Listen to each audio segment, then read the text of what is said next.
So I got this question, I think it's this number 2 from section 7.2 about finding the z-scores that separate the middle 41% of the distribution from the area and the tails of the standard normal distribution. So all you have to do is go to your StatCrunch calculator for the normal distribution. Where is it? There it is. Right? The standard normal has a mean of 0, right? And a standard deviation of 1. That's what this looks like right here, right? There's lots of different normal curves, but the standard normal has the mean at 0 and a standard deviation of 1. Now, what you can do is there's two tabs on this calculator. You can do this, I guess, the standard tab, and that's finding, like, for example, the one that we've got right here, it's what z-score would be associated with a section of the curve where 50% of the curve is under it or behind it. We can do 75 here, right? What z-score would give us 75% of the curve from the low end up, and that's right there. That's a z-score of about almost 0.7, and you can do 80%.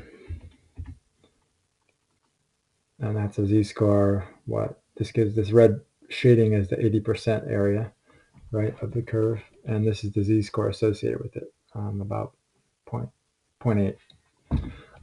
But you can also have this other tab on the calculator, the between, and so you see what z-scores would give you a certain percentage of them between, right? So between -1 and 1, you've got about 68% of the curve.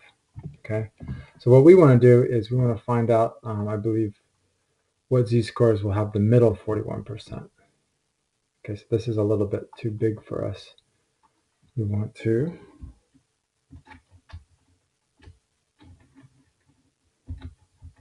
get 41% and find the z-scores associated with that, right? So that's going to be a z-score of -0.5 and +0.5 if we round to 1 decimal place. Let's see what this says. Okay, so we have to use a comma to separate the two answers, and we need to round to 2 decimal places. So this is -0.54 when we round it, 0.54, and then +0.54.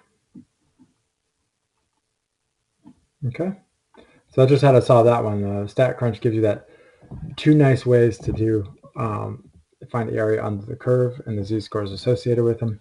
Remember, you need to do the standard normal, you need a mean of 0 and a standard deviation of 1, and then just click on the between tab if you're trying to find areas between 2 z-scores. So I hope that helps a little bit.